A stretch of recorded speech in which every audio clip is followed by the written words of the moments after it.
Hello, everybody. Welcome to the I, as in the alphabet I, SEEK channel. My name is Professor Brinson, and I have been the chief lecturer of this nonprofit organization for years. I've always had great curiosity, and I've sought intensely to satisfy my curiosity for over 45 years.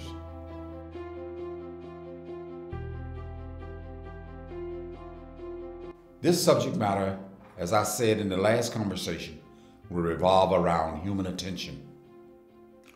Human attention, we all have human attention.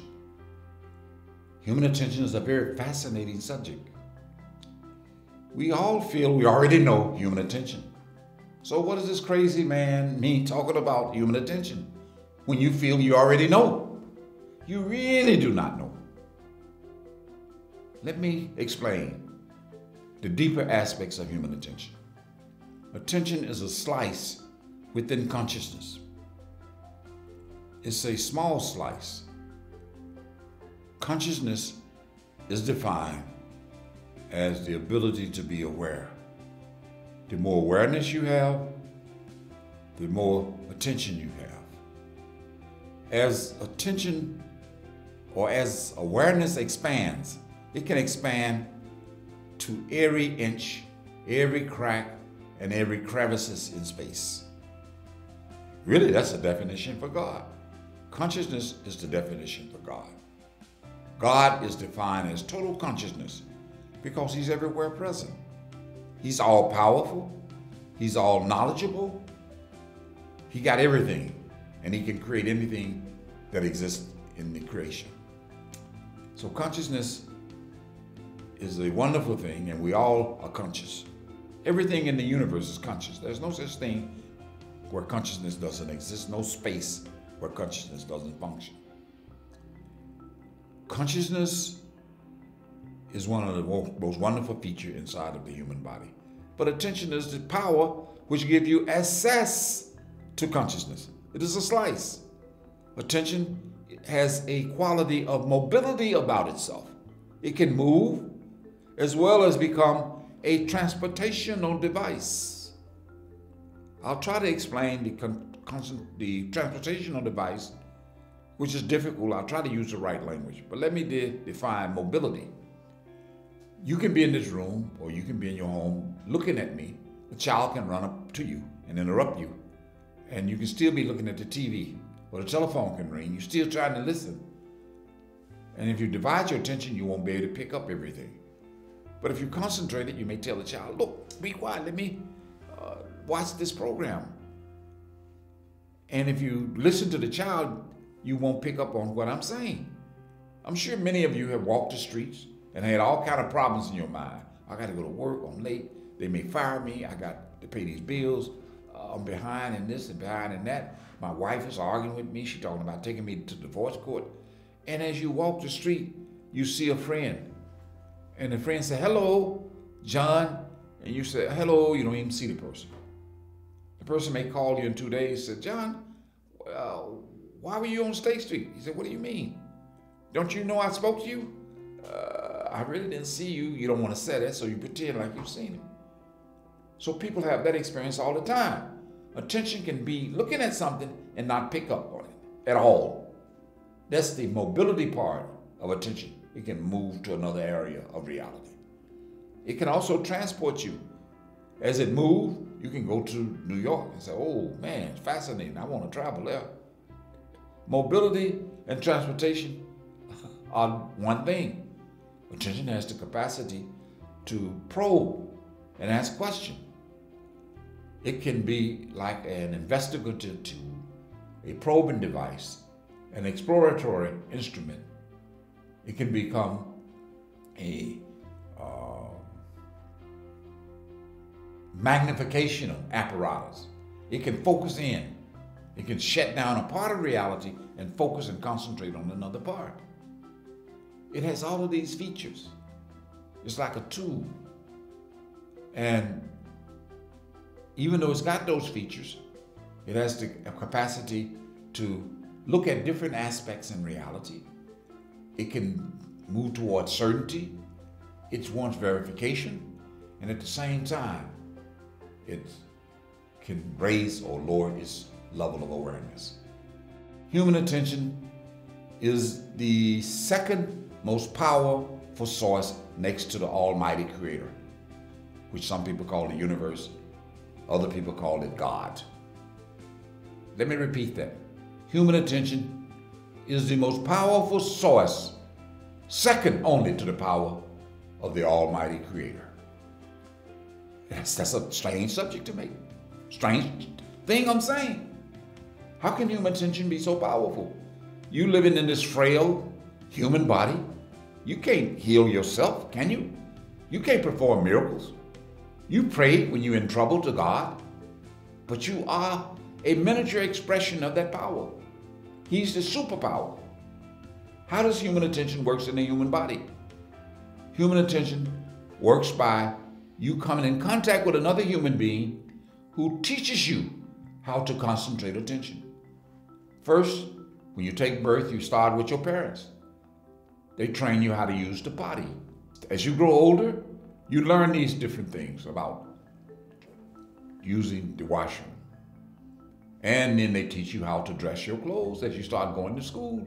They may put them on at first, but they try to teach you how to take your attention. Make sure you zip up your zipper if you're a boy. Make sure you tie your shoes, and so on and so forth. Then you're happy to go to school. When you're in a grade school or kindergarten, the teacher tries to teach you how to concentrate your attention on your ABCs. And as you move up in school, your multiplication tables, you learn that. Then you start reading. In reading, some people find it difficult because their mind as a child is scattered. Oh, I want to just play with my friends. I came here to socialize. I don't want to do this kind of work. And yet other students are enthusiastic. They want to please their parents. They want to show them, look, Mom, I can read.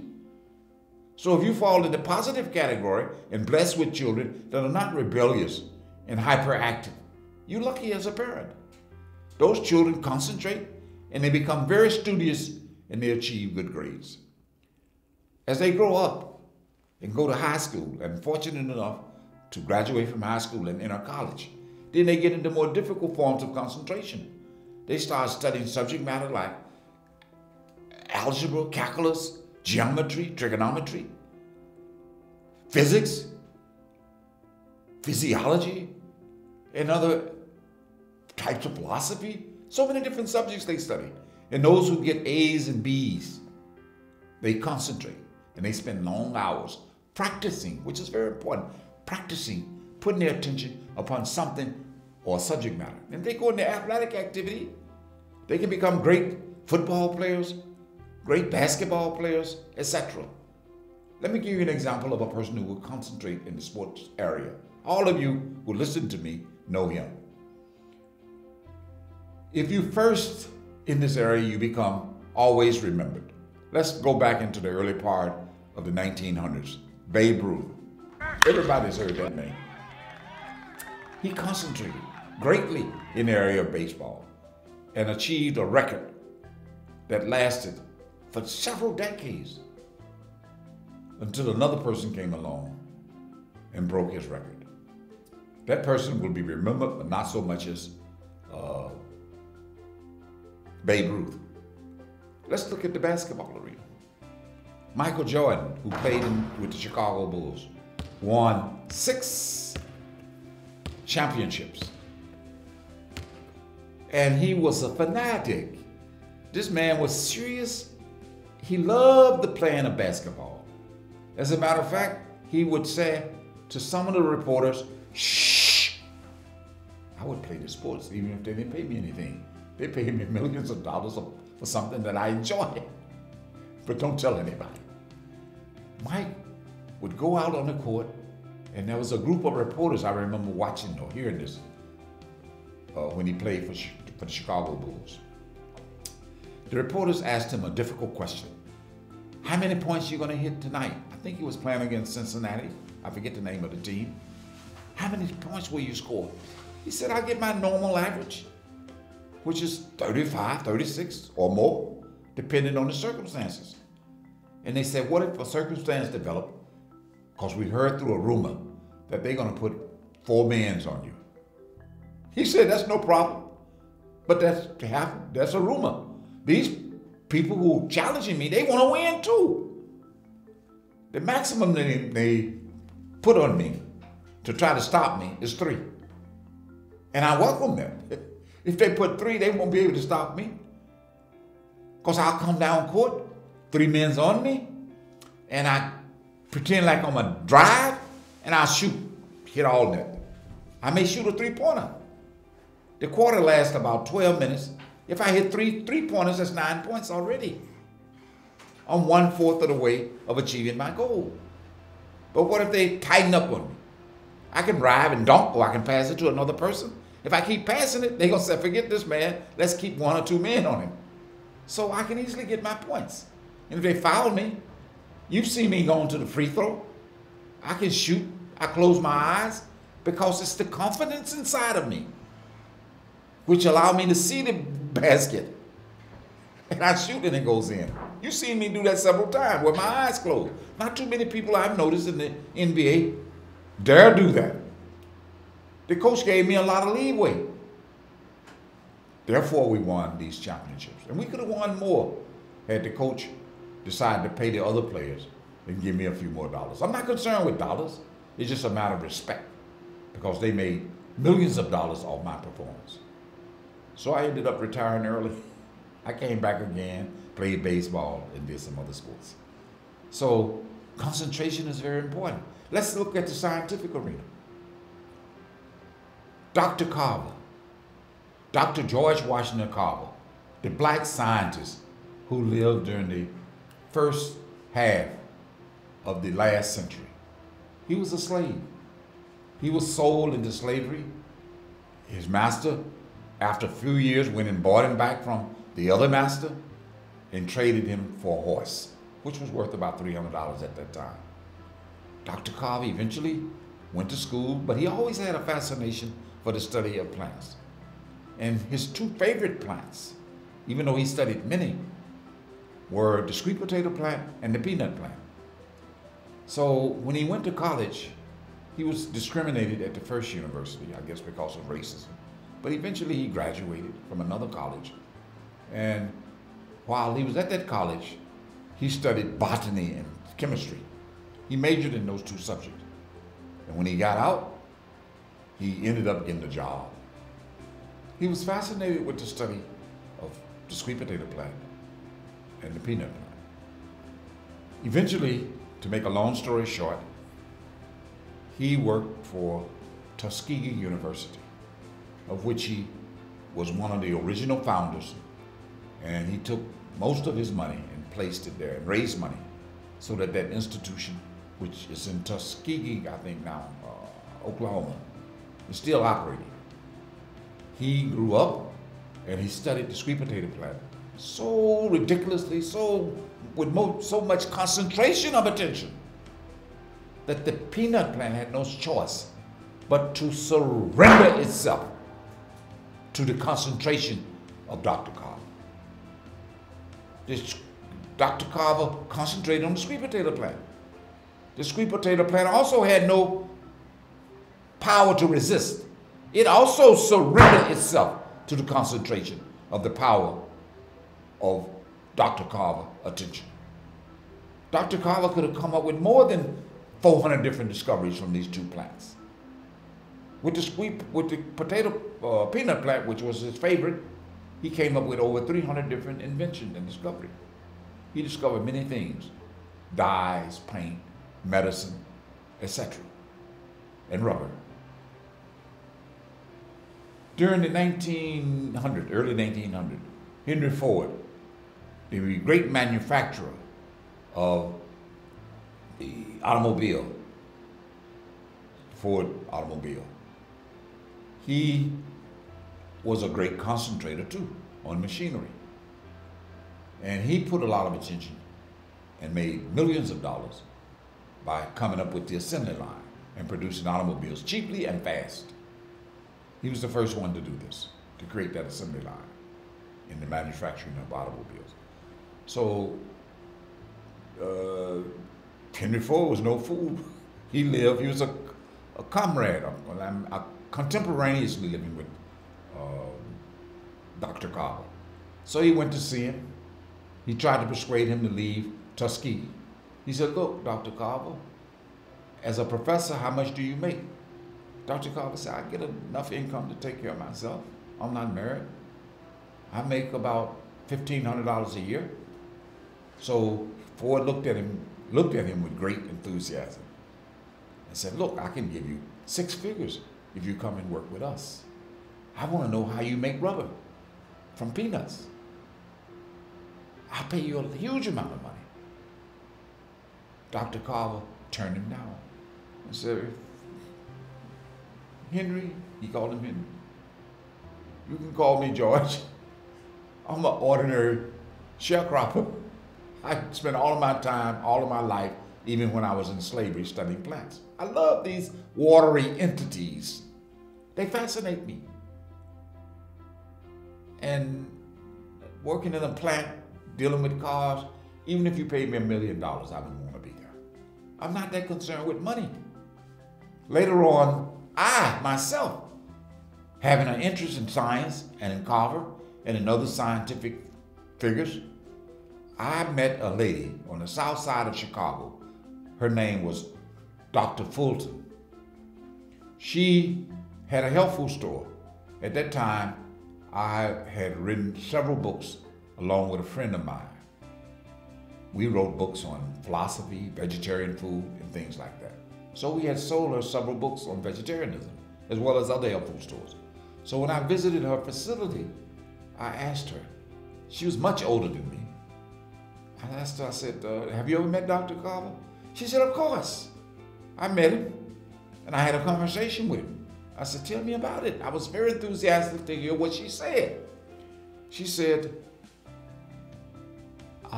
he loved to study your plants. I said, but tell me, how did he come up with all these inventions and all these discoveries from these 2 plants alone? She said, the plants talked to him. I said, what? She said they talked to him. Later on, I understood that she was speaking using metaphorical phraseology. She meant, in a sense, that he concentrated and the plants gave up their secrets. That was her way of saying the plants talked to him. Because all of the secrets that are embedded in the universe, I don't care what they are. If you remember in my last conversation, I said the concentration of attention is so powerful. The only most powerful source is the Almighty Creator. Concentrated attention is only second to the power of God. And if you're a Christian person, and if you read the Bible, there are 2 sections in the Bible you should refer to. Christ in Matthew's 7th chapter, in the 8th chapter, 8th verse, 7 and 8 verse, he talks about this. Also in Matthew's 7th chapter, verse 13 and 14, he talks about this. And in Matthew's 6th chapter, 22 verse, which I'll repeat at this time, because that chapter and that verse illustrates best what I'm trying to say. He says to his disciples, if thy eye become single, thy whole body shall be full of light. He was talking about not these 2 eyes, but there's an eye inside this body, one eye singularized. If you look at the dollar bill, on the back of the dollar bill, you'll see a pyramid. At the top of the pyramid, it has a singular eye. That's an African, Asian type of symbol, Egyptian type of symbol, that represents this 3rd eye, which is shut down now. It's tightly fastened. But if you concentrate attention, it opens up and the knowledge starts flooding. Even if you crack it a little bit, knowledge flows. All of these inventions that you see in this world is based on at least one human being fanatically concentrating his or her attention to the point where the knowledge yielded itself up. You got such people as Einstein.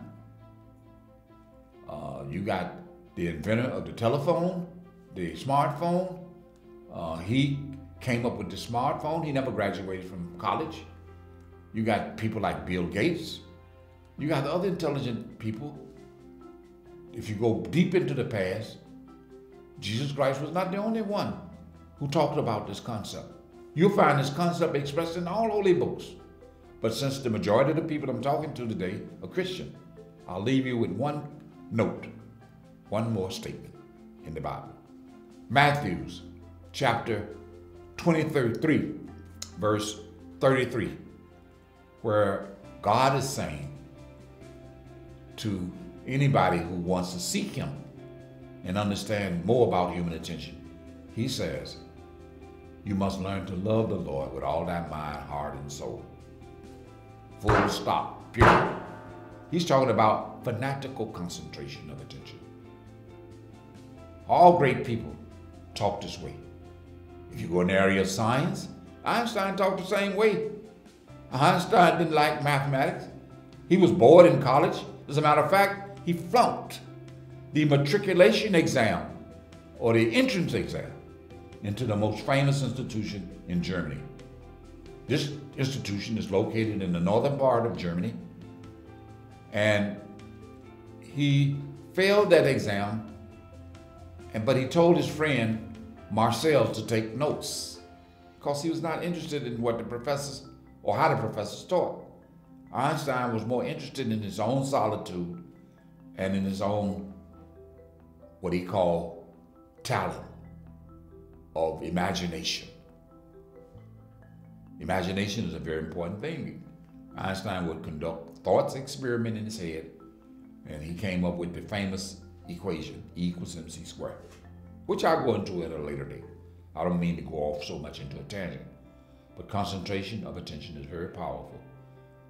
And if you can achieve that state, because Einstein said to his best friend, Bessel, only monomaniacs. He was saying, he was almost saying only insane people who can concentrate for long hours will get the secrets embedded within nature. So with saying that, let me end this discussion.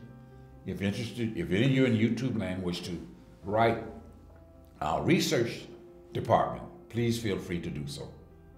Our website, if you wish to look at what we have on our website, you can go to our website, i-seek.org,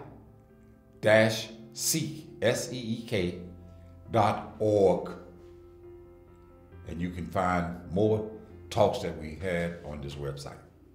And like I said in our earlier discussion at a previous time, that 88% of the people who comment and ask questions have been fully satisfied. That's a high percentage. So everybody out in YouTube land, keep it up. Tell your friends, tell your relatives, tell your associates, everybody that you come in contact with, that this is one of the most fascinating YouTube sites that you come in contact with. This knowledge, even though you got your degrees, some of you have PhDs, you have said you cannot get this kind of knowledge at the university level. And it's so simplistic. So at this time, goodbye and good luck.